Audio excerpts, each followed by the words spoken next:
Hi everyone, अब हम शुरू करते हैं मैकेनिज्म ऑफ हार्मोन एक्शन कि हार्मोन कैसे होते हैं, हार्मोन एक्शन कैसे करते हैं। ठीक है, अब हम देखते हैं hormone produce their effects by binding to the specific proteins.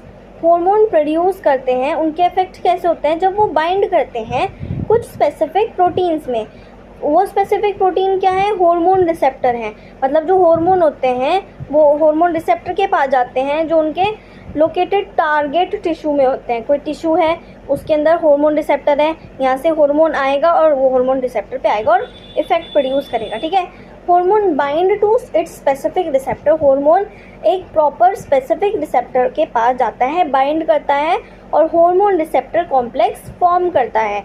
ये लेड करता है, it lead to biochemical change. फिर क्या होता है? बायोकेमिकल चेंज होते हैं टारगेट टिश्यू के अंदर एंड देयर बाय रेगुलेट करता है मेटाबॉलिज्म और फिजियोलॉजिकल फंक्शंस को। ठीक है, जैसे ये है, इसमें स्टेरॉइड हार्मोन है, ये रिसेप्टर प्रोटीन के पास गया, यहाँ पे अंदर जाएगा हार्मोन रिसेप्टर कॉम्प्लेक्स इसने बना लिया। ठीक है, बाहर आएगा एमआरएनए के थ्रू न्यू प्रोटीन बनेगा plasma membrane of target cell.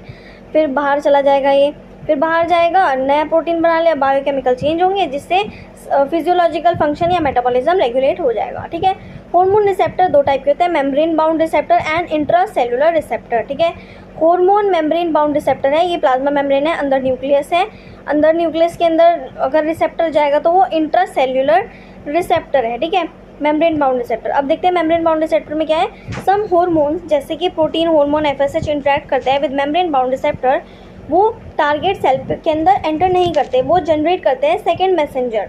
ठीक है, मतलब वो यहाँ तक आ गया और यहाँ पे अब कोई सेकेंडरी मैसेंजर आएगा, वो मैसेंजर इसका मैसेज अंदर पहुँचाएगा।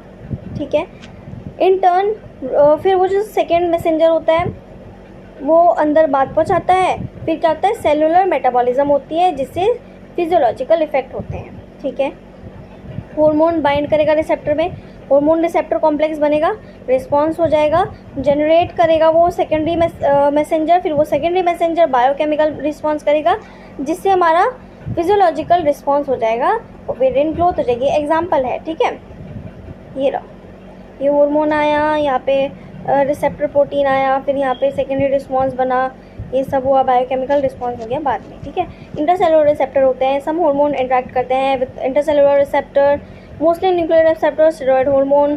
फिर हमारा ये पूरी प्रोसेस है, हार्मोन ईस्ट्रोजन बन गया, hormone receptor complex stimulate genome कर दिया, formation of mRNA, production of protein, psychological response हो गए। फिर बस यही हो जाता है, फिर चैप्टर ख़त्म हो गया।